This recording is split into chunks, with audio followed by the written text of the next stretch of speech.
Okay, so I want to take a look at the Pythagorean theorem before we go into the next section in our textbook. Your textbook authors cover the distance formula next. And I think a lot of times, myself included, probably the first time I learned the distance formula, I'm not sure I was completely aware that it was really just the Pythagorean theorem, which I feel like is not a super complex concept in geometry, especially because it can be very concrete for us. We can see why the Pythagorean theorem works and why it's true. Whereas with the distance formula, sometimes you just feel like we're just plugging numbers in and not really sure of what it is that we're solving for. So I want to move away from the textbook just for a second and look at the Pythagorean theorem and then see how the distance formula applies to that. So the idea with the Pythagorean theorem is that anytime you have a right triangle, this is going to be only applicable to right triangles. So you don't want to try to use this for any other type of triangle. But if you notice both of these sides here, let's say I take a side here and make a square, right, off of this side. And the area of that would be a squared, right? A times a. If it's a square, it's length times width. And then I make another square over here. The area of that would be b squared. What the Pythagorean theorem essentially says, and if we had graph paper, we could just count the squares up and really see that this is true. If I drop a square off of here, off of this hypotenuse side, sorry for my sloppy squares, the area in those two smaller squares is equal to the total area in the bigger square. So maybe you can see it from there, maybe you can't. But that's what the Pythagorean theorem is saying. So we take these two smaller sides squared, 20 squared plus 30 squared, and we can set that equal to the hypotenuse squared. The hypotenuse is always the longest side. It's opposite the 90-degree angle. And we're going to study right triangles in much more detail later on in the year, but I wanted to just point this out to you, and we'll see eventually, hopefully, build into how this relates to the distance formula. So here in the first exercise, suppose I want to figure out what x is. X is the hypotenuse. So x is going to live by itself over here. And I'm going to start off with x squared is equal to 3 squared plus 3 squared. Now we can simplify these radicals if we would like, or we can just get decimals. So that's what I'm going to encourage you to do for now, is write your answer as a decimal to 1 decimal place. So always just round to 1 decimal place. I'll show you what I mean. So this is 3 squared is 9 plus 9. So now I have x squared equals 18. And now I'm going to take the square root of 18 to solve for x. Most of the time this would be plus or minus, but since this is a actual geometric figure, we can just take the square root of 18 and we'll approximate that to 1 decimal place. So you can see we get x equals 4.2 here. Makes sense. 4.2 is bigger than 3 and 3. Okay, let's take a look at the next one. So now I have 16 squared plus 33 squared. These are going to be much bigger numbers, but I'll just lean on my calculator to get that equals x squared. Make sure we start with that x squared. So this is 256. This is 1089. And that's equal to x squared. So I'm going to add those two together, and they add up to be 1345. And then I want to take the square root of that. So x is going to be the square root of 1345. And then we approximate that. And I get 36.7. Okay. So when we cover the distance formula in the next section, I'm just going to jot it down off to the side here. It's going to look something like this. It's going to tell you to take the two x coordinates and subtract them. That's basically going to allow you to find a horizontal distance between two x coordinates. Then it's going to tell you to take the two y coordinates and subtract them and square them. So this should look vaguely familiar to what we've been doing. We've been squaring some numbers, and then it's going to say take the square root of that. If you go back and look, this is exactly what we've been doing, right? I'm squaring two values and I'm taking a square root. I squared two values and I take a square root. This is just the Pythagorean theorem. So I don't want us to get lost in the formula just yet. We'll leave that alone for a moment.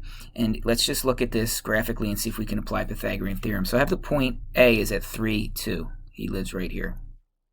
Okay? And now point B is at negative 1, 5. Okay? So what I would like to do with the distance formula is just find the distance between these two. Okay? I want to find that length. So if I could count boxes, I would do that, but I really can't because it's going diagonally. But I can count boxes this way. Let's see. 1, 2, 3, right? 1, 2, 3, 4. So how would I find that distance, right? That's the same thing as subtracting. If I took the x-coordinate of -1 minus the other x-coordinate of 3, right? Notice those two x-coordinates. That's -4. Okay? Now I didn't write down a -4, I just put 4. It's just a distance, but we're going to square it anyway. Okay? And then if I go from 2 to 5, that's what I did vertically, 2 minus 5, doesn't matter if I get a negative number. I get -3. We're going to square it anyway, right? This distance formula says to square those values. So it's a little bit of a prelude to the distance formula, but I want you to just see that it's just Pythagorean theorem. So if you can picture any of these situations here, you just find the y distance and the x distance. We would have 3 squared plus 4 squared, okay, equals our distance squared. Trying to find that length of BA. So this is just going to be 9 plus 16. 25. So BA would equal the square root of 25, which is just 5. Okay? So let's look at another one. Okay, we go 3 and 6. 1, 2, 3. I'm going to plot that point up here, 3, 6. We're going to call that point x. And then I go -2 to -6. That's y. Right? 3, 6 is x, -2, -6 is y. And I want to find this distance between these two. Be very hard to count boxes and try to do it that way. Pretty much impossible to do it that way. Okay? So let's do what we just did. Let's take a vertical distance. 1, 2, 3, 4, 5, 6, 7, 8, 9, 10, 11, 12. 1, 2, 3, 4, 5. So this distance, which we're going to, we can use the distance formula for later, but we can see it's just going to be the square root of 5 squared plus 12 squared. That's it. We square the two sides, we add them, and we take the square root. 25 plus 144. We'll take the square root of that, and that distance would be 13. Okay, so the next two, we have a couple of practice on your own. I want you to try these out on your own.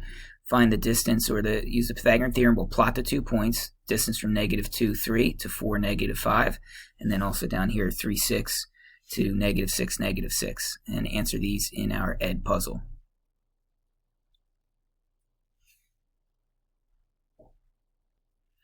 Okay, so let's check and see how we did. If I go from -2, 3, that's this point here at x, to 4, -5, he's going to live down here. 1, 2, 3, 4, -5. That's y. So recall what I want is this length, or that distance. And I'm going to use Pythagorean theorem now. I'm going to jump back over here and count how far do I go from this x-coordinate of 3 to -5. 1, 2, 3, 4, 5, 6, 7, 8. Okay?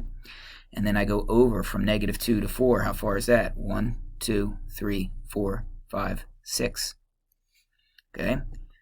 8 squared plus 6 squared, and we take the square root of that.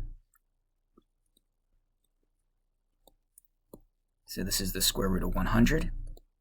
Your answer should make sense. Remember, this third side should be a number bigger than 6 and 8. It's just Pythagorean theorem. We're going to call this the distance formula in the next section, but I'm hoping you won't need to use the formula every time. You can just sort of see this intuitively. That's kind of my goal.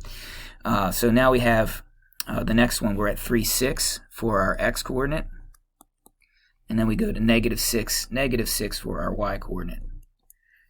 So pretty long distance. Again, let's set it up. If I go from this y-coordinate of 6 all the way up here to -6, that's 1, 2, 3, 4, 5, 6, 7, 8, 9, 10, 11, 12. Okay? And now how far am I going over this way? We are at -6, and I want to go all the way over to 3. So 1, 2, 3, 4, 5, 6, 7, 8, 9. Okay, so we set it up. We got 9 squared plus 12 squared, and we will take the square root of that. So 9 squared is 81. 12 squared is 144. We add them together and we get 225. Take the square root of 225, and that is 15.